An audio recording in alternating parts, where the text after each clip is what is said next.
교회는 신자의 어머니다. 맞는 말입니까? 이상하게 들립니까? 그러면 하나님은 우리 아버지다. 이 말은 어떻습니까? 맞습니까? 맞죠. 그런데 교회는 우리 어머니다. 하나님은 우리 아버지다. 이 두 가지가 연결되어 있습니다. 아니, 어떻게 교회를 하나님과 똑같이 견주냐, 이렇게 말할지 모르겠습니다. 우리 믿음의 선배들은 교회에 대해서 이렇게 고백을 했습니다.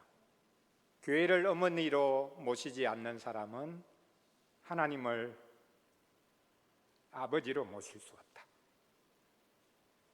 뒤집어 말하자면 하나님을 아버지로 모시는 사람은 교회를 어머니로 모실 수밖에 없다, 그런 뜻입니다. 오늘 갈라디아서 4장 말씀에 보면 위에 있는 예루살렘을 말하고 있습니다. 위에 있는 예루살렘은 자유자다. 그리고 우리 어머니다, 이렇게 말씀하고 있습니다. 지금 위에 있는 예루살렘, 우리 어머니, 이 어머니가 누구겠습니까? 교회를 가리키고 있습니다. 교회는 우리 어머니다 라는 주제로 말씀을 나누려고 합니다. 교회가 왜 어머니입니까? 왜 교회가 어머니 교회입니까? 첫째로 교회가 우리를 낳았기 때문입니다.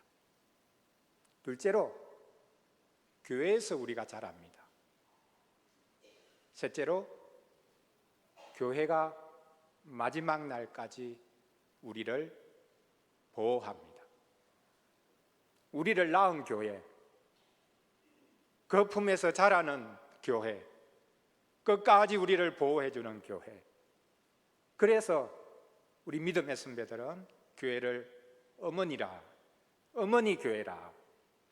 사실은 로마 가톨릭 교회에서 이 말을 좋아하는데요, 다르지 않습니다. 오늘 본문에 보면 위에 있는 예루살렘, 교회입니다. 교회가 자유자요, 우리 어머니라, 이렇게 말씀하고 있습니다. 첫째로 교회가 어머니인 것은 교회가 우리를 낳았기 때문입니다. 사도 바울은 지금 갈라디아 교회 편지를 하고 있습니다. 이방 지역에 세워진 교회입니다. 그 교회 안에 유대인도 있고 이방인도 있습니다. 유대인들은 자기들 자랑거리가 있었죠. 무엇이 자랑거리였겠습니까? 오늘 본문 시작하면서 나오고 있는데 율법입니다. 하나님이 주신 율법이 우리에게 있다. 그 율법을 자랑했습니다. 그리고 자신들 몸에까지 하나님의 언약 백성이라는 것이 새겨져 있었는데 그것이 할례였죠. 우리는 율법이 있고 우리는 할례 받은 사람들이다. 그러면 이방인들이 하나님의 백성이 어떻게 될 수 있냐? 이방인들도 우리처럼 율법을 지켜야 되고 심지어 몸에 할례를 받아야 된다. 그래야 우리와 같은 하나님의 백성, 하나님의 자녀가 된다. 이렇게 주장하고 있었습니다. 그래서 지금 사도는 그렇게 주장하고 있는 유대인들을 향해서 말을 하고 있습니다. 아브라함 이야기를 하죠. 아브라함에게 두 아들이 있었다. 한 아들의 이름은 이스마엘, 한 아들의 이름은 이삭이죠. 이스마엘은 아내였던 사레가 자기가 거느리는 몸종을 남편에게 주어서 낳은 아들입니다. 종이 낳은 아들, 종이죠. 그런데 하나님이 약속으로 아들을 주겠다고 말씀하셨고, 그래서 사라가 그 약속 때문에 아들을 낳았습니다. 이삭입니다. 두 부인이 있고 두 아들이 있습니다. 한쪽은 자유하는 여인, 한쪽은 종. 거기에서 태어난 두 아들, 한쪽은 종, 한쪽은 아들, 상속자입니다. 이 신분사의 이야기를 지금 하고 있는 것이 아닙니다. 지금 사도 바울은 이것이 비유인데 두 언약을 말하고 있다. 아래에 있는 땅에 있는 예루살렘, 위에 있는 예루살렘 지금 나누고 있습니다. 누가 참 하나님의 백성이냐, 누가 참 아브라함의 자손이냐. 이방인이라도 이 약속을 믿는 이들, 이 약속으로 주신 하나님의 아드님 예수 그리스도를 믿는 이들이 참 하나님의 백성이고 아브라함 자손이다. 심지어 유대인이라 할지라도, 율법을 자랑한다고 할지라도 하나님의 약속을 믿지 못하면 그 사람은 아브라함의 자손이 아니라 종이다. 이렇게 지금 말하고 있는 것입니다. 그러면서 위에 있는 예루살렘을 말하고 있죠. 위에 있는 예루살렘은 자유자다, 우리 어머니다. 그 1차적으로는 위에 있는 이 예루살렘이 누구를 가리키는 것이겠습니까? 아브라함의 아내 사라를 가리키는 거죠. 땅에 있는 예루살렘, 그것은 하갈이 낳은 이스마엘을 가리키고 있습니다. 자, 위에 있는 예루살렘이 사라가 아니라 실은 교회다 라고 말합니다. 하나님의 백성을 낳는 것이 무엇이냐? 유대교 회당이 아니라 교회라는 겁니다. 교회가 하나님의 백성을 낳는다. 하나님의 백성은 교회로 말미암아 태어난다. 이렇게 말씀하고 있습니다. 그렇습니다. 기독교인은 오직 교회를 통해 태어납니다. 교회가 우리를 낳았습니다. 우리는 교회 자식들입니다. 우리 육적인 어머니가 계시지만 하나님의 백성인 우리는 교회에서 태어났습니다. 교회가 우리 어머니입니다. 교회가 우리를 낳았습니다. 요한계시록 12장 5절에 보면 어떤 여인이 아들을 낳는 장면을 보여주고 있는데요, 이 여인은 특별한 여인입니다. 이 여인은 해를 옷처럼 입고 있고 그 발 아래에 달이 있고 그 머리는 12별의 면류관을 썼습니다. 해, 달, 별의 영광을 입고 있는 여인입니다. 땅에 있는 여인이 아니라 사실 하늘 황후라는 것을 알 수 있습니다. 이 여인이 지금 아이를 낳으려고 해산 직전입니다. 지금 해산의 고통을 겪고 있는데 그 앞에 한 짐승이 아가리를 버리고 있습니다. 붉은 용입니다. 뿔이 7이고 그리고 머리가 10개인 붉은 용이 지금 이 여인이 아들을 낳으면 이 아들을 집어삼키려고 아가리를 벌리고 있습니다. 요한계시록 12장 5절에서 이렇게 말씀합니다. 여자가 아들을 낳으니 이는 장차 철장으로 만국을 다스릴 남자라. 그 아이를 하나님 앞과 그 보좌 앞으로 올려가더라. 자, 이 여인이 하늘 황후가 아들을 낳았는데 그 앞에 버티고 있던 붉은 용이 아가리를 버리고 이 낳은 여인이 낳은 아들을 집어삼키려고 하는데 갑자기 이 아이가 하늘로 쑥 올라가 버리는 것입니다. 그러니까 붉은 용이 입만 쩝쩝 다시고 있는 것이죠. 자, 이 하늘 황후가 누굽니까? 누구겠습니까? 아들을 낳은 이 여인, 하늘로 올라간 아들을 낳은 여인 누구겠습니까? 로마 가톨릭에서는 성모 마리아라고 말합니다. 아닙니다.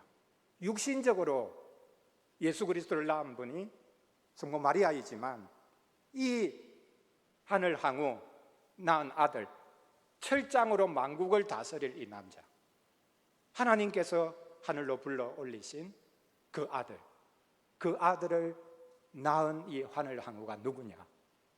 교회입니다. 그러면 이 교회가 낳은 아들, 하나님께서 하늘로 불러 올리신 그 아들이 누구입니까? 예수 그리스도입니다. 그럼 누가 예수 그리스도를 낳았다는 말입니까? 육신적으로는 마리아가 예수 그리스도를 낳았지만 사실 예수 그리스도는 교회가 낳은 사람, 예수 그리스도도 교회에서 태어났다. 모든 신자는 교회의 자식들입니다. 교회에서 태어나는 사람들입니다. 그래서 교회를 우리 어머니라 이렇게 부르고 있습니다. 교회는 모든 신자의 어머니입니다. 종교개혁자 칼빈은 재미있는 표현을 했는데요. 이 어머니 그리고 이제 아들이라기보다는 딸이라는 표현을 쓰면서 교회의 복음 전도가 어머니다. 그렇다면 그 복음 전도의 딸은 누구냐? 그 딸이 믿음이다. 이렇게 표현한 적이 있습니다. 교회는 복음으로 계속해서 신자를 낳습니다. 선교가 무엇이냐? 선교가 바로 이렇게 신자들을 낳는, 하나님의 백성을 낳는 교회를 세우는 것이 선교입니다. 우리나라뿐만 아니라 어디서든지 신자를 낳는 교회를 세우는 것, 그것이 선교라. 선교사가 나가서 하는 일이 복음 전하는 거죠. 그 교회를 세웁니다. 그 교회를 통해서 하나님의 백성들이 그곳에서도 일어나는 겁니다. 하나님의 자녀들이 그곳에서도 태어나는 것입니다. 기독교인은 오직 교회로 말미암아 태어난 사람들이다. 우리는 교회 자식들이다 라는 사실을 우리가 잊지 말아야 하겠습니다. 교회가 없다면 우리가 존재할 수 없다는 사실입니다. 우리가 교회를 세우고 만드는 게 아니라 교회가 우리를 만들고 우리를 낳고 교회가 우리의 어머니다 라는 사실입니다. 둘째로, 교회에서 우리가 자랍니다. 어린 아이가 엄마 품을 떠나서 자랄 수가 없죠. 엄마 품에서, 그리고 엄마의 젖을 먹고 자랍니다. 엄마 품을 떠나면 자랄 수가 없죠. 생존을 보장받을 수도 없습니다. 그렇습니다. 우리가 교회를 떠나면 우리가 자랄 수가 없습니다. 교회는 우리의 양육자입니다. 요즘 교회를 욕하면서 떠나는 교인들이 많습니다. 교회를 믿기 힘든 것이 사실이기 때문입니다. 교회가 세상에 어떤 기관들보다 나은 것이 있습니까? 교회 다닌다고 돈을 많이 벌 수 있습니까? 교회가 돈 벌게 해줍니까? 교회가 세상 어떤 기관들보다 도덕적입니까? 교회가 왜 필요합니까? 교회를 떠나면 우리가 생존할 수도 없고 자랄 수도 없기 때문입니다. 교회는 이 땅에 있는 그리스도의 몸입니다. 우리가 그리스도의 몸에 속해야 우리가 자랄 수 있습니다. 에베소서 4장 15절에서 말씀하죠. 오직 사랑 안에서 참된 것을 하여 범사에 그에게까지 자랄지라. 그는 머리니 곧 그리스도라. 여러분, 교회에 속해서 생활하시기 바랍니다.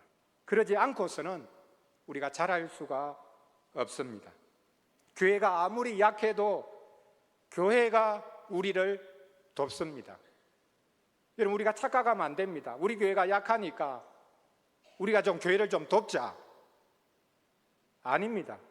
우리가 교회를 돕는 것이 아니라 교회가 우리를 돕습니다. 우리가 교회에서 태어났고 교회가 우리를 돕습니다. 교회가 우리를 자라게 합니다. 평생 교회에 꼭 붙어 있으시기를 바랍니다. 교회 떠나면 자랄 수가 없습니다. 목사니까 교인들 붙잡으려고 저런 이야기하구나, 아마 그렇게 생각하실지 모르겠습니다. 저도 교회에 붙어 있고 싶습니다. 우리 성도들께서도 평생 교회에 붙어 있으시기 바랍니다. 교회가 아무리 형편없어 보여도 그 교회에 꼭 붙어 있으십시오. 그것이 잘할 수 있는 비결입니다. 구약 성경 에스겔서 16장에 보면 갓 태어나 피투성이인 채 버려진 한 딸 아이를 말하고 있는 장면을 볼 수 있습니다. 이 피투성이 아이가 버려져 있는데 어떤 사람이 그것을 발견하고 거두어서 깨끗하게 씻기고 좋은 옷을 입히고 자기 딸같이 양육을 합니다. 에스겔서 16장 6절인데요. 이렇게 말씀합니다. 내가 너의 곁으로 지나갈 때에 너가 피투성이가 되어 발짓하는 것을 보고 너에게 이르기를 너는 피투성이라도 살아있으라. 다시 이르기를 너는 피투성이라도 살아있으라. 피투성이라도 살아만 있으라. 살아만 있으라. 살아만 있으라.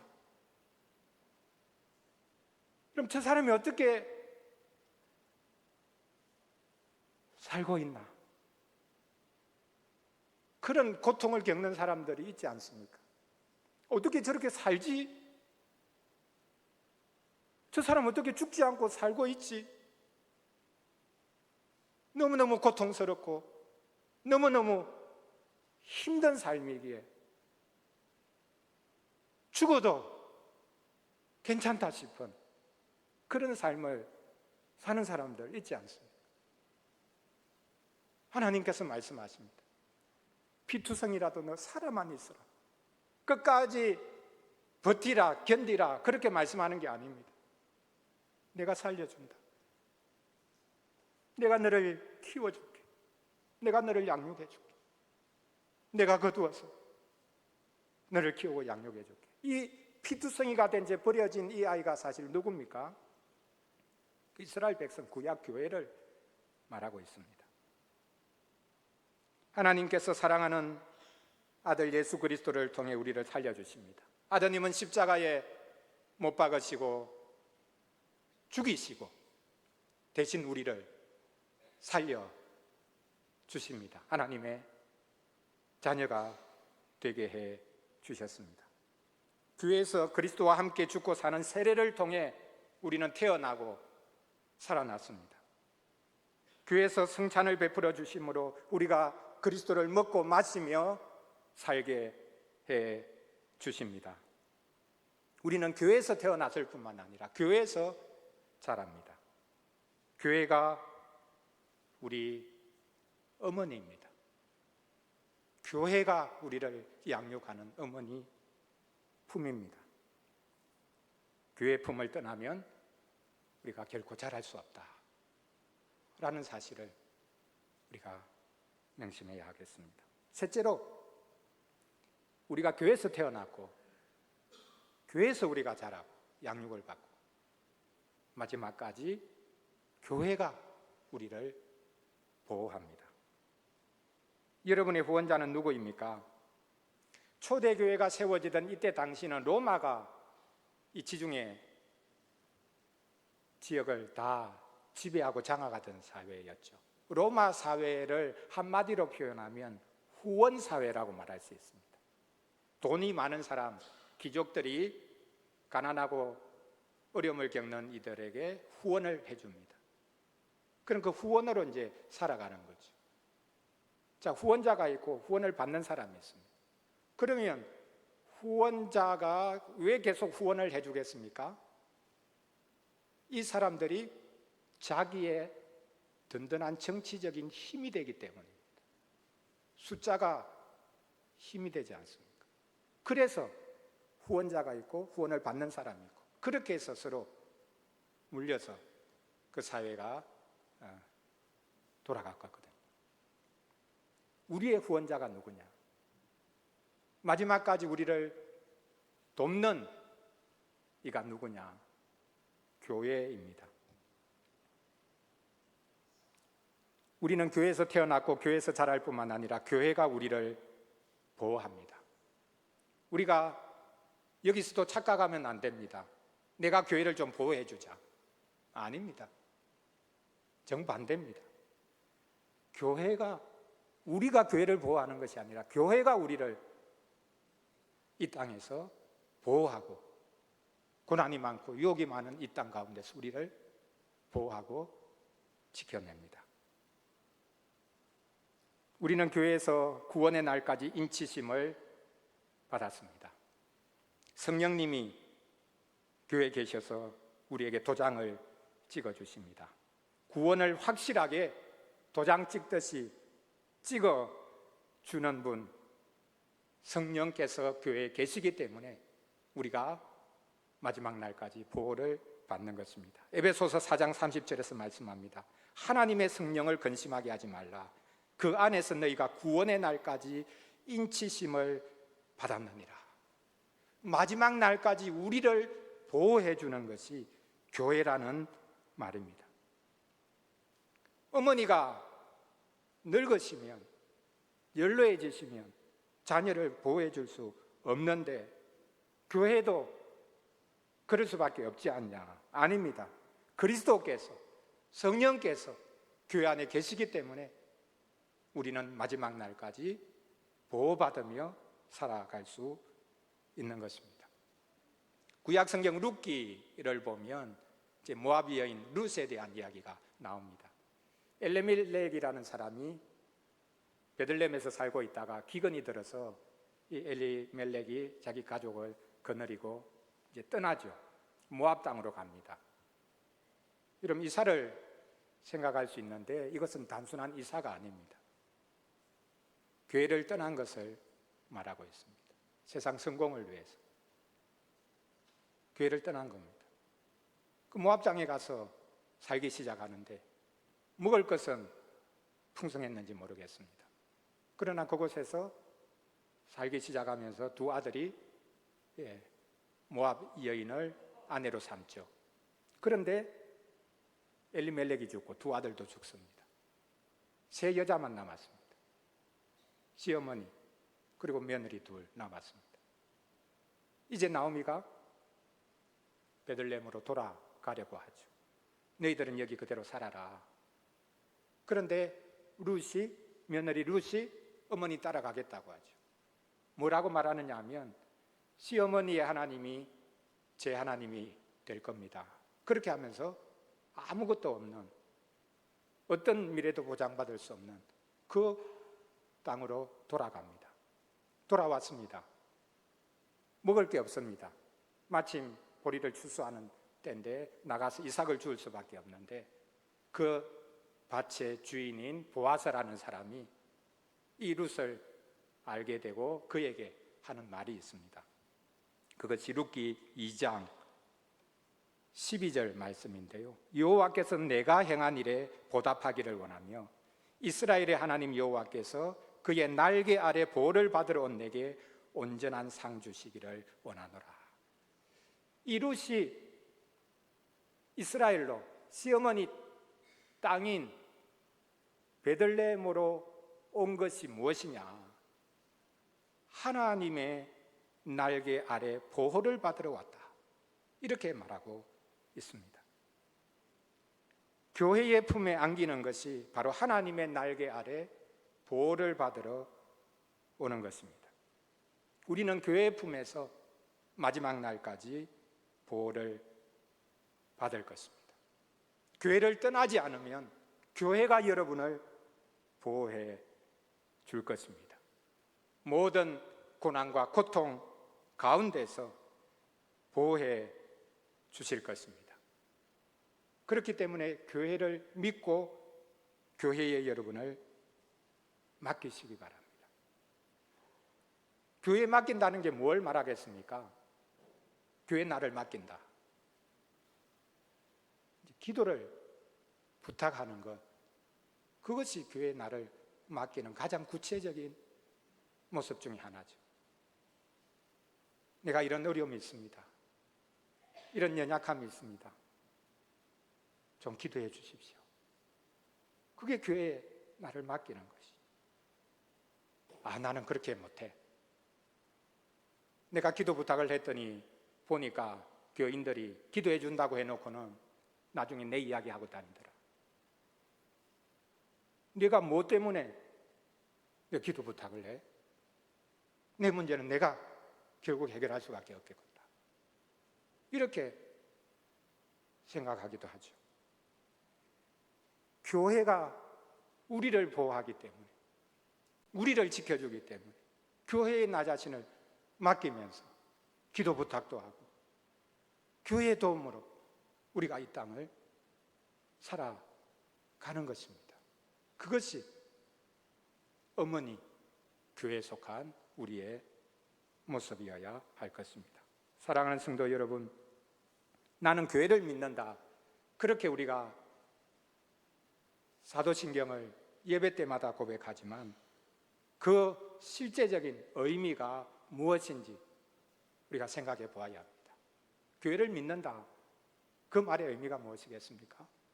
교회에 나 자신을 맡긴다는 것을 말합니다. 교회가 나에게 해준 게 뭔데? 도대체 교회가 나에게 해준 게 뭔데? 교회가 해준 게 아무것도 없고 나는 교회에서 상처만 받았다, 이렇게 생각할 수 있습니다. 하나님께 나 자신을 맡겨도 교회에는 나 자신을 맡길 수 없다. 그게 현재 교회 모습일지도 모르겠습니다. 인도의 그 유명한 위대한 영혼이라고는 마하트마 간디가 영국이 인도를 점령하고 난 다음에 나중에 이제 독립이 되어서 이제 영국이 떠날 때에 그 뒤통수에 대고 했다는 말이 있습니다. 그게 뭐냐면 예수는 놓아두고 교회는 가져가라. 예수는 가난한 자, 고통당하는 자, 어려움 당하는 자, 그들과 늘 함께 했고 그들을 위해서 자기를 내어준 분인데 교회는 그렇지 않더라. 교회는 오히려 우리를 착취하더라. 그래서 예수는 놓아두고 교회는 가져가라. 교회를 믿을 수 없다는 거죠. 그러나 우리는 교회에서 태어나고 교회에서 자라고 교회가 끝까지 우리를 보호해 줄 것이기 때문에 교회에 우리 자신을 맡겨야 하겠습니다. 어떤 교회 이야기입니다. 어떤 성도 가정에 한 아이가 있었는데 너무 연약합니다.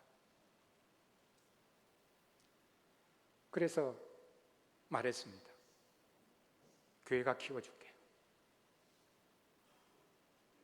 그 연약한 아이 우리 교회가 키워줄게. 근데 이 가정이 그걸 믿지 못해서 아이를 받지 못했습니다. 그래서 그 가정과 교회가 함께 벌을 받았습니다. 여러분, 우리가 교회를 믿는다면, 교회가 우리 어머니라면 나와 나 자신과 우리 자녀를 교회에 맡길 수 있습니다. 우리 자녀들 어디에 맡기겠습니까? 교회에 맡기십시오. 교회에서 이들이 자라서 이 세상에서 하나님의 사람으로 살아갈 수 있습니다. 우리와 우리 자신을, 우리 자녀들 교회에 맡기고 이렇게 살아가는 이 복을 누릴 수 있기를 바랍니다. 교회가 마지막 날까지 우리를 보호하고 우리를 지켜줄 것입니다. 교회에 맡기고 우리가 이 땅 가운데서 교회에서 우리가 받는 은혜와 그 모든 유익을 누리면서 살아갈 수 있기를 바랍니다.